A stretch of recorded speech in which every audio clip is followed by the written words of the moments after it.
Hello friends, ನಿಮ್ಮೆಲ್ಲರಿಗೂ ನಮ್ಮ likes ಚಾನಲ್ಗೆ ಸ್ವಾಗತ. ಇವತ್ತಿನ ದ ಹಿಂದೂ ದಿನಪತ್ರಿಕೆ ವಿಶ್ಲೇಷಣೆ ಕೆಳಗೆ ಜುಲೈ 15, 2021 ಈ ದಿನಾಂಕದ ಸುದ್ದಿ ವಿಶ್ಲೇಷಣೆಯನ್ನು ಆರಂಭ ಮಾಡ್ತಾ ಇದ್ದೀವಿ. ಮೊದಲಿಗೆ 9th ಜುಲೈ ಸಂಚಿಕೆಯಲ್ಲಿ ಕೊಟ್ಟಂಥ ಈ ಪ್ರಶ್ನೆಗೆ ಉತ್ತರವನ್ನು ನೋಡೋಣ. Which of the following statements are true? ಮೊದಲನೇ statement, if a member of state legislature is elected to Lok Sabha, ಅಂದರೆ ಆಗಲಿ MLA ಆಗಿರುವಂಥವ್ರು MP ಆಗಿ ಏನಾದ್ರು ಎಲೆಕ್ಟ್ ಆದರೆ he or she must resign is seat within 14 days. ಆಗಲೇ MLA ಆಗಿರುವಂಥ ಸೀಟ್ ಏನಿದೆ ಅದನ್ನು 14 ದಿನದ ಒಳಗೆ ರಿಸೈನ್ ಮಾಡಬೇಕಾಗತ್ತೆ. ಇಲ್ಲಾಂದರೆ his seat in state legislature shall automatically fall vacant. ಅಂದರೆ 14 ದಿನಗಳ ತನಕ ಏನಾದ್ರು ರಿಸಿಗ್ನೇಷನ್ ಮಾಡಲಿಲ್ಲ ಅಂತಂದರೆ ಸ್ಟೇಟ್ ಲೆಜಿಸ್ಲೇಚರ್ನ ಸೀಟ್ ವೇಕೆಂಟ್ ಆಗುತ್ತೆ ಅಂತ ಕೊಟ್ಟಿದ್ದಾರೆ ಆಟೋಮ್ಯಾಟಿಕಲಿ. ಇದು ತಪ್ಪಾಗಿರುವಂಥ ಸ್ಟೇಟ್ಮೆಂಟ್. ಸ್ಟೇಟ್ ಲೆಜಿಸ್ಲೇಚರ್ ಅಲ್ಲ, ಲೋಕಸಭಾದಲ್ಲಿ ಏನು ಮತ್ತೆ ಎಲೆಕ್ಟ್ ಆಗಿರ್ತಾರೆ ಆ ಸೀಟ್ ವೇಕೆಂಟ್ ಆಗಿರುವಂಥದ್ದು 14 ದಿನದ ಒಳಗೆ ಅವ್ರು ರೆಸಿಗ್ನೇಷನ್ ಕೊಡಲಿಲ್ಲ ಅಂತಂದರೆ. ಹಾಗಾಗಿ ಇದು ಮೊದಲನೇ ಸ್ಟೇಟ್ಮೆಂಟ್ ತಪ್ಪಾಗಿರುವಂಥದ್ದು. ಎರಡನೇ statement, no person can be a member of Lok Sabha and Rajya Sabha simultaneously. ಹೌದಲ್ವಾ? ಎರಡರಲ್ಲಿ ಒಂದನ್ನು ಅವರು ಬಿಟ್ಕೊಡ್ಬೇಕಾಗತ್ತೆ ಅನ್ನೋದನ್ನ ನಾವು ಚರ್ಚೆ ಮಾಡಿದ್ವಿ. ಹಾಗಾಗಿ ಎರಡನೇ ಸ್ಟೇಟ್ಮೆಂಟ್ ಸರಿಯಾಗಿರುವಂಥದ್ದು. ಇಲ್ಲಿ ಉತ್ತರ B, only 2. 2014 September 2014 national Ayush mission ಅನ್ನೋ ಒಂದು ಸೆಂಟ್ರಲಿ ಸ್ಪಾನ್ಸರ್ಡ್ ಸ್ಕೀಮ್ನ ಲಾಂಚ್ ಮಾಡಲಾಯಿತು. ಸೆಂಟ್ರಲಿ ಸ್ಪಾನ್ಸರ್ಡ್ ಅಂದರೆ ಪ್ರಾಯೋಜಿತ, ಅಂದರೆ ಕೇಂದ್ರ ಸರ್ಕಾರ ಒಂದಿಷ್ಟು ಹಣವನ್ನು ಕೊಡುತ್ತೆ, ಮಿಕ್ಕಿದ್ದು ರಾಜ್ಯ ಸರ್ಕಾರ ಕೊಡುತ್ತೆ. ಏನಾದ್ರು 100% ಹಣ ಕೇಂದ್ರ ಸರ್ಕಾರನ ಕೊಡ್ತಿದ್ರೆ ನಾವು ಅದಕ್ಕೆ ಸೆಂಟ್ರಲ್ ಸೆಕ್ಟರ್ ಸ್ಕೀಮ್ ಅಂತ ಕರಿತೀವಲ್ವಾ. ಇಲ್ಲಿ ಚರ್ಚೆ ಮಾಡ್ತಿರೋಂಥ national Ayush mission centrally sponsored scheme, ministry of health and family welfare, department of ಆಯುಷ್ನ ಕೆಳಗೆ ಬರುವಂಥದ್ದು. ಈ ಸ್ಕೀಮ್ನ 2014 ಲಾಂಚ್ ಮಾಡಿತ್ತು ಅಂತ ಹೇಳಿದ್ವಿ. ಈಗ ಇದನ್ನು ಎಕ್ಸ್ಟೆಂಡ್ ಮಾಡಲಾಗ್ತಾ ಇದೆ.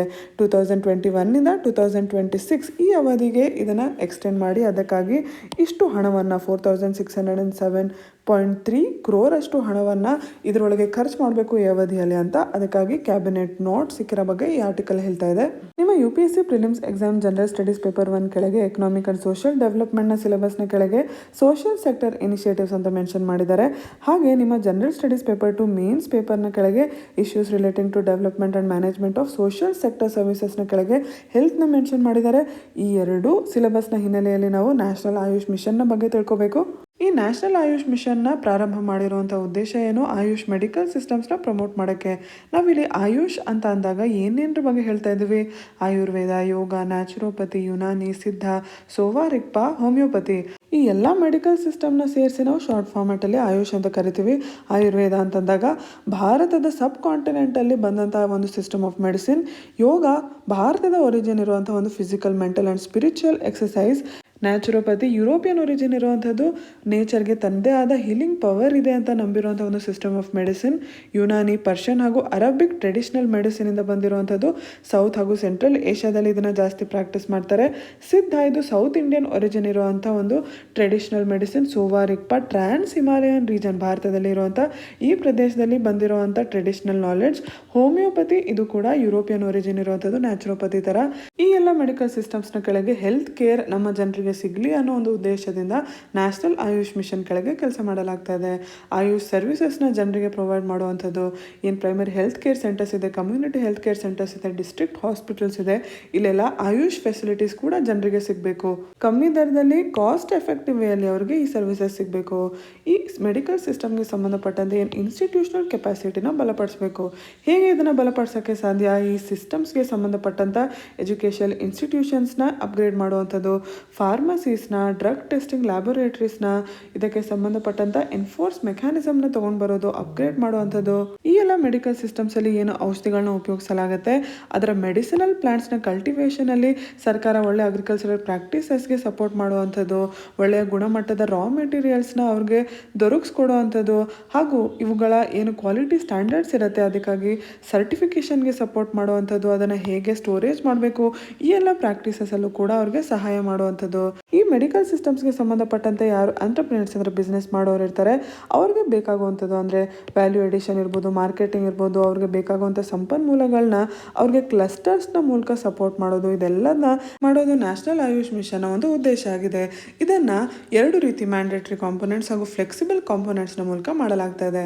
ಅಂದರೆ ಈ ಮಿಷನ್ನ ಕೆಳಗೆ ಕೆಲವೊಂದನ್ನು ಜನರಿಗೆ ಆಯುಷ್ ಸರ್ವಿಸಸ್ನ ಪ್ರೊವೈಡ್ ಮಾಡೋದು, ಎಜುಕೇಷನಲ್ ಇನ್ಸ್ಟಿಟ್ಯೂಷನ್ಸ್ನ ಬಲಪಡಿಸೋದು, ಒಳ್ಳೆಯ ಗುಣಮಟ್ಟದ ಡ್ರಗ್ಸನ್ನು ಪ್ರೊಡ್ಯೂಸ್ ಮಾಡೋದು, ಮೆಡಿಸಿನಲ್ ಪ್ಲಾಂಟ್ಸ್ನ ಕಲ್ಟಿವೇಷನ್ಗೆ ಸಪೋರ್ಟ್ ಮಾಡೋದು, ಈ ಒಂದು ಕಾಂಪೊನೆಂಟ್ಸ್ನ ಕಡ್ಡಾಯ ಮಾಡಲಾಗಿದೆ. ಅದೇ ಕೆಲವೊಂದು ಬೇರೆ ಕಾಂಪೊನೆಂಟ್ಸ್ನ ಆಯುಷ್ ವೆಲ್ನೆಸ್ ಸೆಂಟರ್ಸ್ನ ತೆಗೆಯೋದಿರ್ಬೋದು, ಟೆಲಿಮೆಡಿಸಿನ್ ಅಂದರೆ ಆಯುಷ್ ಮೆಡಿಕಲ್ ಸಿಸ್ಟಮ್ ಒಳಗೆ ಆನ್ಲೈನ್ ಕನ್ಸಲ್ಟೇಷನ್ ಕೊಡೋದಿರ್ಬೋದು, ಅಥವಾ ಪ್ರೈವೇಟ್ ಆಯುಷ್ ಎಜುಕೇಷನಲ್ ಇನ್ಸ್ಟಿಟ್ಯೂಷನ್ಸ್ಗೆ ಸಬ್ಸಿಡಿ ಪ್ರೊವೈಡ್ ಮಾಡೋದು, ಪಬ್ಲಿಕ್ ಪ್ರೈವೇಟ್ ಪಾರ್ಟ್ನರ್ಶಿಪ್ ಒಳಗೆ ಆವಿಷ್ಕಾರಗಳಿಗೆ ಆಯುಷಲ್ಲಿ ಸಪೋರ್ಟ್ ಮಾಡುವಂಥದ್ದು, ಅಥವಾ ಮೆಡಿಸಿನಲ್ ಪ್ಲಾಂಟ್ಸ್ಗೆ ಬೇಕಾದಂತಹ ರಿಸರ್ಚ್ ಆ್ಯಂಡ್ ಡೆವಲಪ್ಮೆಂಟಲ್ಲಿ ಸಪೋರ್ಟ್ ಮಾಡುವಂಥದ್ದು, ಇದನ್ನೆಲ್ಲ ಫ್ಲೆಕ್ಸಿಬಲ್ ಕಾಂಪೊನೆಂಟ್ಸ್ ಅಂತ ಮಾಡಲಾಗಿದೆ. ಅಂದರೆ ಒಟ್ಟಾರೆ ಎಷ್ಟು ಫಂಡ್ಸ್ ಇರುತ್ತೆ ಅದರಲ್ಲಿ 20% ಅಷ್ಟು ಮಾತ್ರ ಇವುಗಳ ಮೇಲೆ ಖರ್ಚು ಮಾಡ್ಬೋದು.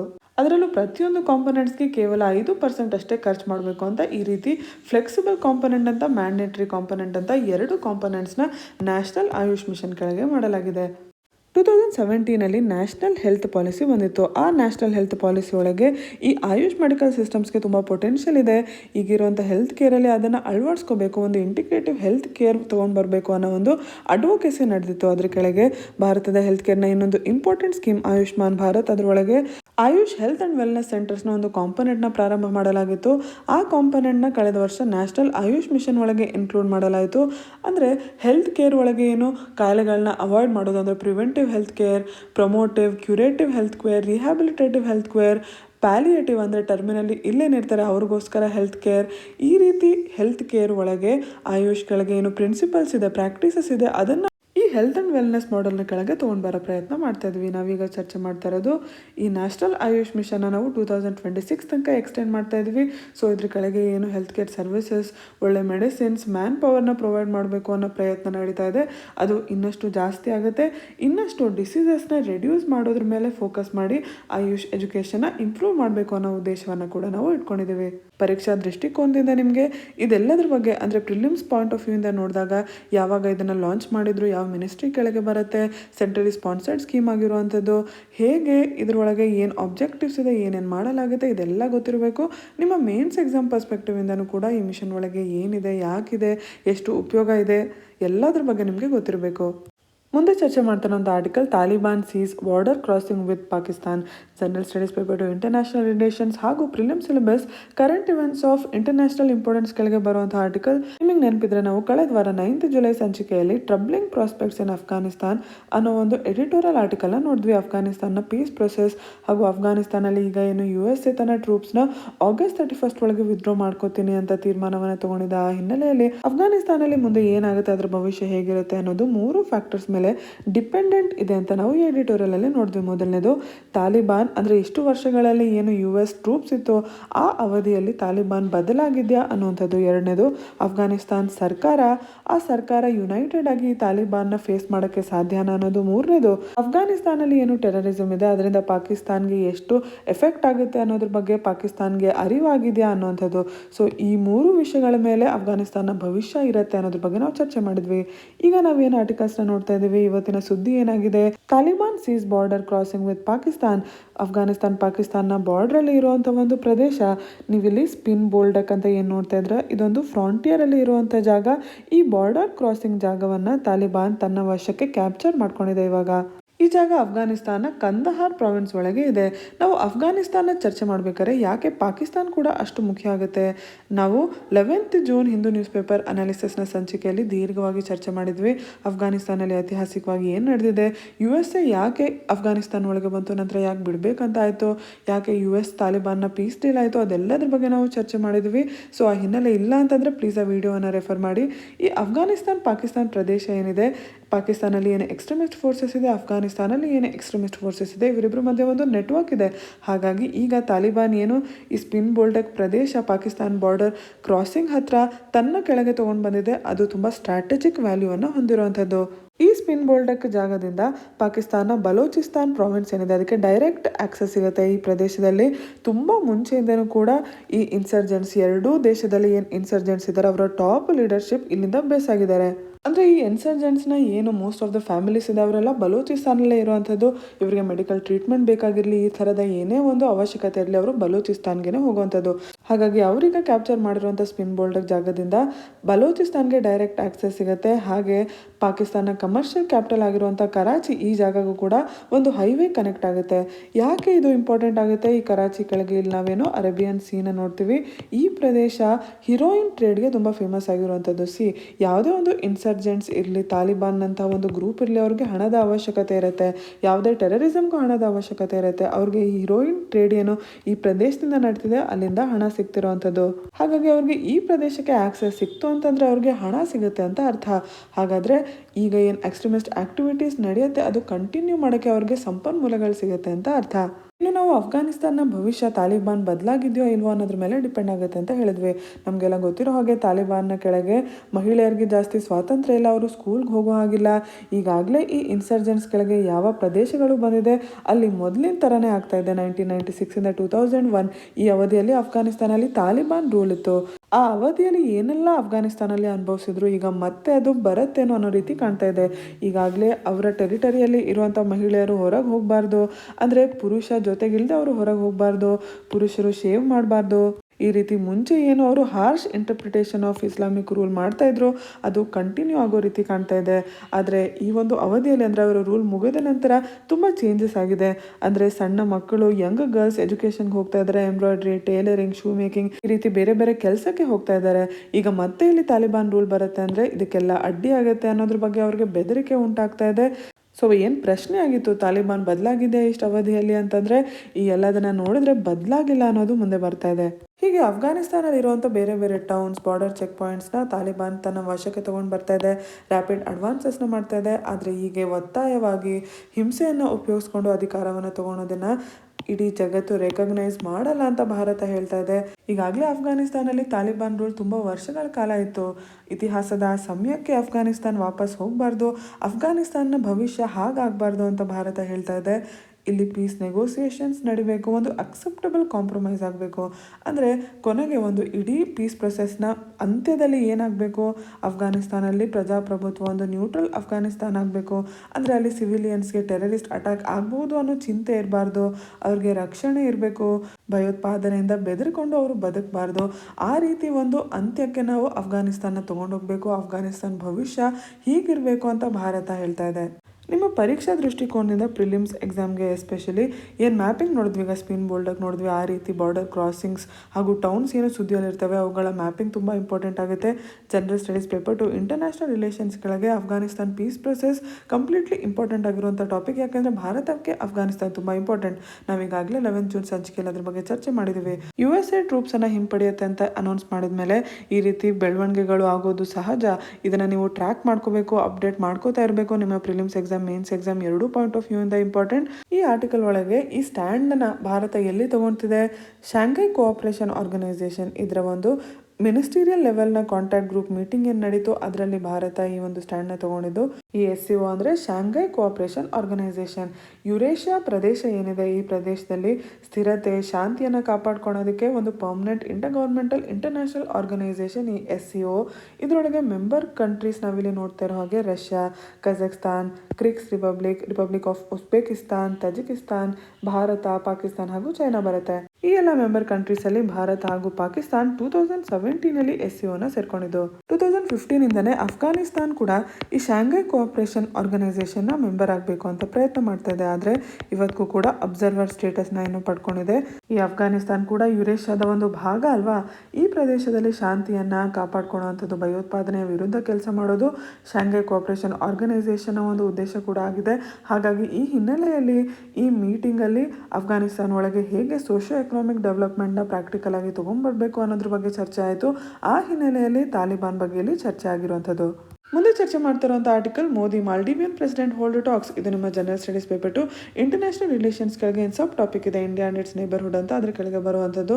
ನಮ್ಮ ಫಾರಿನ್ ಪಾಲಿಸಿ ಈಗ ಏನಿದೆ ಅದನ್ನು ನಾವು ಗಮನಿಸಿದಾಗ ನಮ್ಗೆ ಏನು ಗೊತ್ತಾಗುತ್ತೆ, ಇಂಡೋ ಪೆಸಿಫಿಕ್ ಪ್ರದೇಶಕ್ಕೆ ನಾವು ತುಂಬಾ ಪ್ರಾಮುಖ್ಯತೆಯನ್ನು ಕೊಡ್ತಾ ಇದೀವಲ್ವಾ. ಕ್ವಾಡ್ರಿಲ್ಯಾಟ್ರಲ್ ಸೆಕ್ಯೂರಿಟಿ ಡೈಲಾಗ್ ಇರ್ಬೋದು, ಚೀನಾವನ್ನು ಕೌಂಟರ್ ಮಾಡೋಕ್ಕೆ, ಚೀನಾ ಹಾಗೂ ಭಾರತದ ಮಧ್ಯೆ ಏನು ಬಾರ್ಡರ್ ಇಶ್ಯೂ ಇದೆ ಒಂದು ರೀತಿ ಅದಕ್ಕೆ ಕೌಂಟರ್ ಮಾಡೋದಕ್ಕೆ ನಾವು ಇಂಡೋ ಪೆಸಿಫಿಕ್ ರೀಜನ್ಗೆ ಜಾಸ್ತಿ ಪ್ರಾಮುಖ್ಯತೆಯನ್ನು ಕೊಡ್ತಾ ಇದ್ದೀವಿ.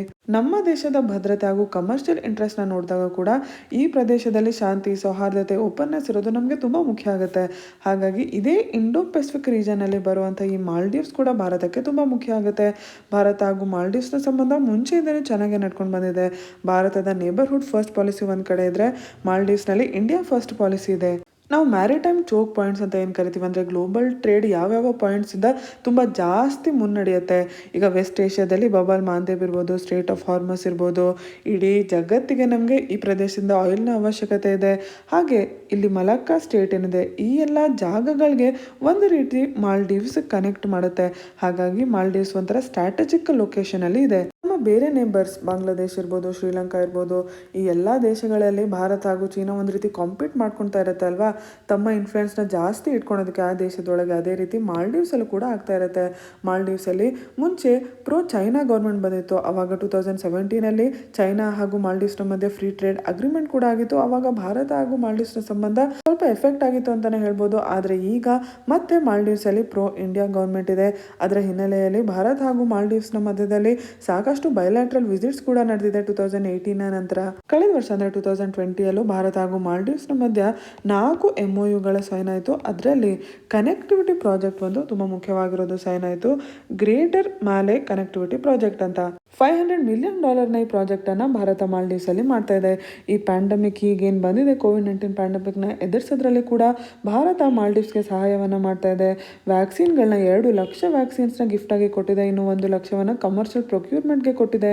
ಹೀಗೆ ಭಾರತ ಏನು ಮಾಲ್ಡೀವ್ಸ್ಗೆ ಸಹಾಯ ಮಾಡ್ತಾ ಇದೆ, ಅದನ್ನು ವಿರೋಧಿಸ್ತಾ ಮಾಲ್ಡೀವ್ಸ್ ಒಳಗೆ ಇಂಡಿಯಾ ಔಟ್ ಕ್ಯಾಂಪೇನ್ ಅಂತ ನಡೀತಾ ಇದೆ.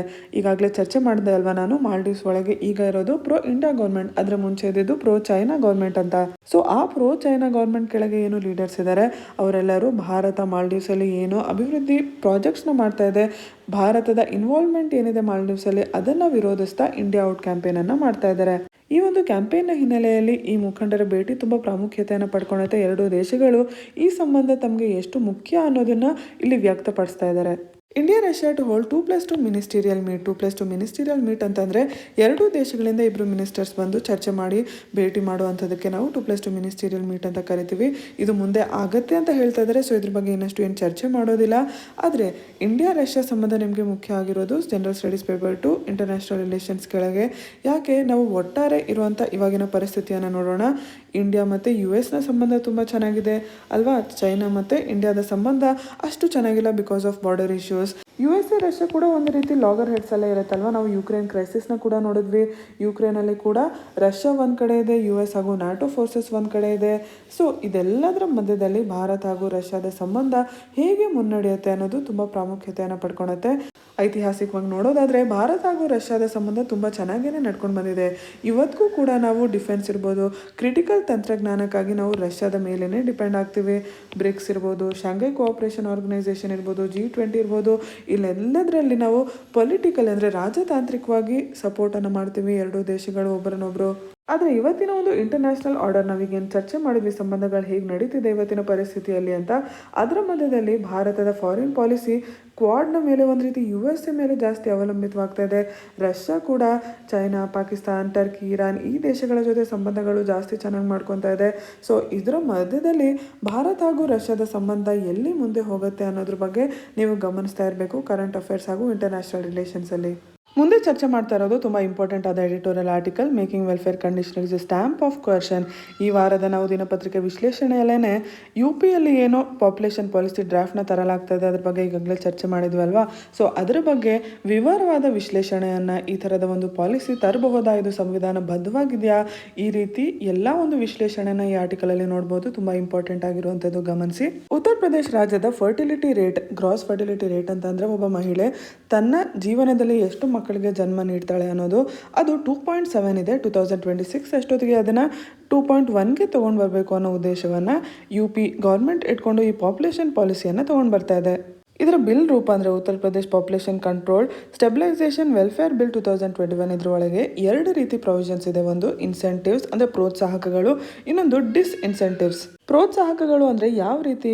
ಈಗ ಪಬ್ಲಿಕ್ ಸರ್ವೆಂಟ್ಸ್ ಏನಾದ್ರು ಸ್ಟೆರಿಲೈಸೇಷನ್ಗೆ ಒಳಗೊಂಡು 2 ಮಕ್ಕಳನ್ನ ಮಾತ್ರ ಮಾಡಿಕೊಂಡ್ರು ಅಂದರೆ ಅವ್ರಿಗೆ ಸರ್ವಿಸಲ್ಲಿ 2 ಇನ್ಕ್ರಿಮೆಂಟ್ನ ಕೊಡಲಾಗುತ್ತೆ, ಮನೆಯನ್ನು ಪರ್ಚೇಸ್ ಮಾಡೋದಕ್ಕೆ ಸಬ್ಸಿಡಿಯನ್ನು ಕೊಡಲಾಗುತ್ತೆ, maternity paternity leave with full salary ಹಾಗೂ ಅಲವೆನ್ಸಸ್ನ ಕೊಡಲಾಗುತ್ತೆ ಫಾರ್ ಅಪ್ ಟು 12 ಮಂತ್ಸ್. ಅದರ ಜೊತೆಗೆ ಅವರ ಪಾರ್ಟ್ನರ್ಗೆ, ಸ್ಪೌಸಿಗೆ ಫ್ರೀ ಹೆಲ್ತ್ ಕೇರ್ ಹಾಗೂ ಇನ್ಶೂರೆನ್ಸ್ ಕವರೇಜ್ನ ಕೂಡ ಕೊಡಲಾಗುತ್ತೆ.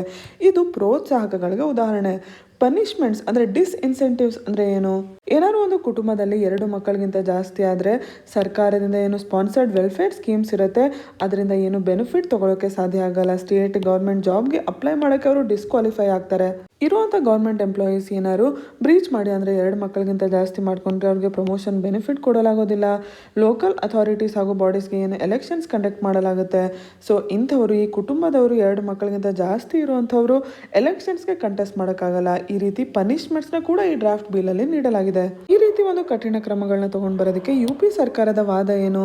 UPಯ ರಾಜ್ಯ ಏನಿದೆ ಅದು ಎಕಲಾಜಿಕಲಿ ಹಾಗೂ ಎಕನಾಮಿಕ್ ಸೋರ್ಸಸ್ ಅಂದರೆ ಸಂಪನ್ಮೂಲಗಳು ತುಂಬ ಕಮ್ಮಿ ಇರುವಂಥದ್ದು. ಅದಕ್ಕೆ ಕಂಪೇರ್ ಮಾಡಿ ನೋಡಿದಾಗ ಪಾಪ್ಯುಲೇಷನ್ ಜಾಸ್ತಿ ಇರೋದು. ಸೊ ಪಾಪ್ಯುಲೇಷನ್ ಗ್ರೋತನ್ನ ಅವರು ನಿಯಂತ್ರಣ ಮಾಡಲೇಬೇಕು ಅನ್ನೋ ಒಂದು ಪರಿಸ್ಥಿತಿ ಬಂದಿದೆ ಅಂತ ಹೇಳ್ತಾ ಇದ್ದಾರೆ. ಹಾಗೇನಾದ್ರು ಇವಾಗ ಮಾಡಲಿಲ್ಲ ಅಂತಂದರೆ ಮುಂದೆ ಜನರಿಗೆ ಏನು ಬೇಸಿಕ್ ರೈಟ್ಸ್ ಇರುತ್ತೆ ಅದನ್ನು ನಾವು ಎನ್ಶೋರ್ ಮಾಡೋಕ್ಕಾಗಲ್ಲ. ನಾವೇನು ಸುಸ್ಥಿರ ಅಭಿವೃದ್ಧಿ ಅಂತ ಹೇಳ್ತೀವಿ, ಸಸ್ಟೈನಬಲ್ ಡೆವಲಪ್ಮೆಂಟ್ ಅಂತ ಹೇಳ್ತೀವಿ, ಅದನ್ನು ನಾವು ಇವತ್ತು ಸರ್ಕಾರ ಏನು ಈ ಬಿಲ್ನ ಮೂಲಕ ಇಂಪೋಸ್ ಮಾಡ್ತದೆ ಆ ರೀತಿ ಬರ್ತ್ ಕಂಟ್ರೋಲ್ನ ಇಂಪೋಸ್ ಮಾಡದೆ ಮಾಡೋಕ್ಕಾಗಲ್ಲ ಅಂತ UP ಸರ್ಕಾರ ಹೇಳ್ತಾ ಇದೆ. ಆದರೆ ಈ ರೀತಿ ಅಂದರೆ ಜನಸಂಖ್ಯೆನ ನಿಯಂತ್ರಣ ಮಾಡೋ ಈ ರೀತಿ ಇದೆಯಲ್ಲ, ಅದು ಸರಿನಾ ಅಂತ ಇಲ್ಲಿ ಪ್ರಶ್ನೆ ಮಾಡ್ತಾ ಇದ್ದಾರೆ. ಈಗಾಗಲೇ ಬೇರೆ ರಾಜ್ಯಗಳನ್ನ ನೋಡಿದಾಗ ಇಂಥ ಎಕ್ಸ್ಪೀರಿಯನ್ಸಸ್ ನಮ್ಗೆ ಏನು ತೋರಿಸಿದೆ ಅಂತಂದರೆ ಈ ರೀತಿ ಫೋರ್ಸ್ ಮಾಡೋದು, ಈ ರೀತಿ ಮೆಷರ್ಸ್ನ ತಗೊಂಡು ಬರೋದು ತುಂಬ ಎಫೆಕ್ಟಿವ್ ಅಲ್ಲ. ಆಲ್ಟರ್ನೇಟಿವ್ ಮೆಷರ್ಸ್ ಅವೈಲಬಲ್ ಇದೆ, ಅಂದರೆ ಬೇರೆ ರೀತಿ ಕೂಡ ನಾವು ಜನಸಂಖ್ಯೆನ ನಿಯಂತ್ರಣ ಮಾಡಬಹುದು. ಈ ಜನಸಂಖ್ಯೆ ನಿವಾರಣೆ ಬಗ್ಗೆನೇ ಸುಪ್ರೀಂ ಕೋರ್ಟ್ ಮುಂದೆ ಒಂದು ಪ್ರಶ್ನೆ ಬಂದಿತ್ತು. ಆವಾಗ ಕೇಂದ್ರ ಸರ್ಕಾರನೇ ಅಂತಾರಾಷ್ಟ್ರೀಯವಾಗಿ ಕೆಲವೊಂದು ಎಕ್ಸ್ಪೀರಿಯನ್ಸಸ್ನ ಸಾಕ್ಷಿಯಾಗಿ ಹೇಳುತ್ತೆ. ಅಂದರೆ ಬಲವಂತವಾಗಿ ಇಷ್ಟು ಮಕ್ಕಳನ್ನ ಮಾಡ್ಕೊಳ್ಳಿ ಅಂತ ಏನಾದ್ರು ಒಂದು ನೀತಿಯನ್ನು ತಗೊಂಡು ಬಂದರೆ ಅದು ಕೌಂಟರ್ ಪ್ರೊಡಕ್ಟಿವ್ ಆಗಬಹುದು. ಜನಸಂಖ್ಯೆ ಮೇಲೆ ಬೇರೆ ರೀತಿಯ ಪರಿಣಾಮ ಬೀಳ್ಬೋದು, ಬೇರೆ ರೀತಿ ಸಮಸ್ಯೆಗಳು ಮುಂದೆ ಬರ್ಬೋದು. ಉದಾಹರಣೆಗೆ ನೀವೇ ನಿಮ್ಮ ಸುತ್ತ ಗಮನಿಸಿರ್ಬೋದು, 3-4 ಹೆಣ್ಮಕ್ಳು ಆದಮೇಲೆ ಒಂದು ಗಂಡು ಮಗ ಆಗಿರ್ತಾನೆ, ಅಥವಾ ಭ್ರೂಣ ಹತ್ಯೆ ಸಮಸ್ಯೆ ಇರ್ಬೋದು.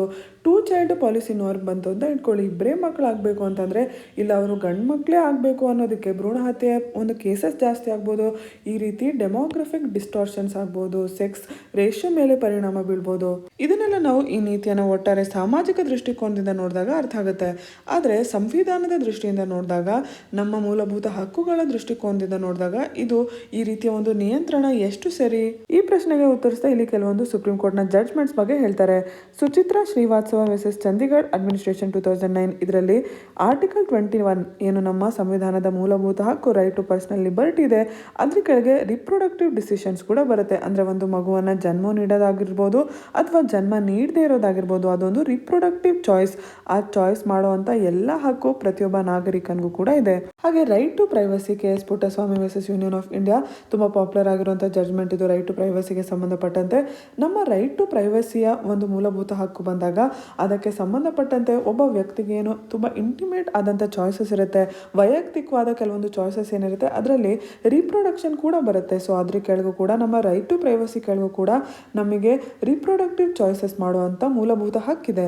ಹಾಗಂತ ರೈಟ್ ಟು ಪ್ರೈವಸಿಗೆ ಯಾವುದೋ ಮಿತಿ ಇಲ್ಲ ಅಂತಲ್ಲ, ಅದಕ್ಕೂ ಕೂಡ ಕೆಲವೊಂದು ಮಿತಿಗಳಿದೆ. ಆ ಮಿತಿಯನ್ನು ನಾವು ಡಾಕ್ಟ್ರಿನ್ ಆಫ್ ಪ್ರೊಪೋರ್ಷನಾಲಿಟಿ ಪ್ರಿನ್ಸಿಪಲ್ನ ಉಪಯೋಗಿಸಿ ಕಂಡ್ಕೊತೀವಿ. ಏನು ಹೇಳುತ್ತೆ ಈ ಡಾಕ್ಟ್ರಿನ್ ಆಫ್ ಪ್ರೊಪೋರ್ಷನಾಲಿಟಿ? ನಾವು ರೈಟ್ ಟು ಪ್ರೈವಸಿಗೆ ಒಂದು ಮಿತಿಯನ್ನು ಹಾಕ್ತೀವಿ ಅಂತಂದರೆ ಆ ಮಿತಿ ಕಾಯ್ದೆಯ ಮೂಲಕ ಇರಬೇಕು, ಗೌರ್ಮೆಂಟಲ್ ಏಮ್ಗೋಸ್ಕರ ಇರಬೇಕು. ಈ ಒಂದು ಅಂದರೆ ಇದನ್ನಲ್ಲದೆ ಬೇರೆ ಯಾವುದೋ ಒಂದು ಆಲ್ಟರ್ನೇಟಿವ್ ಇಲ್ವೇ ಇಲ್ಲ ಅನ್ನೋ ರೀತಿಯಲ್ಲಿ ಇರಬೇಕು. ಒಂದು ಕಾಯ್ದೆಯ ಗುರಿಗಳೇನಿದೆ ಹಾಗೂ ಮಿತಿಯನ್ನು ಏನು ಹಾಕ್ತಾ ಇದೀವಿ ಅವೆರಡಕ್ಕೂ ಒಂದು ರ್ಯಾಷನಲ್ ಆದ ಕನೆಕ್ಷನ್ ಇರಬೇಕು. ಅಂದರೆ ಈ ಡಾಕ್ಟ್ರಿನ್ ಆಫ್ ಪ್ರೊಪೋರ್ಷನಾಲಿಟಿ ಮೂಲಕ ಏನನ್ನ ಎನ್ಶೋರ್ ಮಾಡೋಕ್ಕೆ ಪ್ರಯತ್ನ ಮಾಡ್ತಾ ಇದ್ದಾರೆ? ಪಬ್ಲಿಕ್ ಇಂಟ್ರೆಸ್ಟ್ನ ಹೆಸರಲ್ಲಿ ವೈಯಕ್ತಿಕವಾದ ಏನು ಲಿಬರ್ಟೀಸ್ ಇದೆ, ನಮ್ಮ ಮೂಲಭೂತ ಹಕ್ಕುಗಳಿದೆ, ಅದನ್ನು ಯಾವುದೇ ರೀತಿಯಲ್ಲೂ ಎನ್ಕ್ರೋಚ್ ಮಾಡಬಾರ್ದು ಸರ್ಕಾರಗಳು ಅನ್ನೋದಕ್ಕೆ ಈ ಡಾಕ್ಟ್ರಿನ ತೊಗೊಂಡು ಬಂದಿರುವಂಥದ್ದು. ಈಗ ನಾವು ಈ ಡಾಕ್ಟ್ರಿನನ್ನು UPಯ ಡ್ರಾಫ್ಟ್ ಪಾಲಿಸಿ ಮೇಲೆ ಅಪ್ಲೈ ಮಾಡಿ ನೋಡೋದಾದರೆ ಮೇಲ್ನೋಟಕ್ಕೆ ಗೊತ್ತಾಗುತ್ತೆ ವೈಯಕ್ತಿಕವಾದ ರಿಪ್ರೊಡಕ್ಟಿವ್ ಫ್ರೀಡಮ್ನ ಇಂಪಿಂಜ್ ಮಾಡ್ತಾ ಇದೆ ಅಂತ. ನಮ್ಮ DPSP ಏನು ಹೇಳುತ್ತೆ, ವೆಲ್ಫೇರ್ ಸ್ಟೇಟ್ನ ಎಸ್ಟಾಬ್ಲಿಷ್ ಮಾಡಬೇಕು ಅಂತ. ಸೊ ವೆಲ್ಫೇರ್ ಸ್ಕೀಮ್ಸ್ ನಮ್ಮ ದೇಶದ ಗವರ್ನೆನ್ಸಲ್ಲಿ ತುಂಬ ಪ್ರಾಮುಖ್ಯತೆಯನ್ನು ಪಡ್ಕೊಂಡಿರುವಂಥದ್ದು. ಅದರಲ್ಲಿ ಈ ರೀತಿ ಬಲವಂತನ ಉಪಯೋಗಿಸ್ಕೊಂಡ್ರೆ ನಾವು ಸರಿನಾ? ಎಸ್ಪೆಷಲಿ ಯಾರು ವೆಲ್ಫೇರ್ ಸ್ಕೀಮ್ಸ್ನ ಉಪಯೋಗಿಸ್ಕೊಳ್ಳೋವಂಥದ್ದು? Vulnerable sections of society. ಆ ಸೊಸೈಟಿಗೆ ಕಂಡೀಷನ್ಸ್ ಇಟ್ಟು, ಇಲ್ಲ ನೀವು 2 ಮಕ್ಕಳು ಮಾಡ್ಕೊಂಡ್ರೆ ಅಷ್ಟೇ ನಿಮಗೆ ಬೇಸಿಕ್ ಗೂಡ್ಸ್ ಸಿಗತ್ತೆ ಅಂತ ಹೇಳೋದು ಎಷ್ಟು ಸರಿ?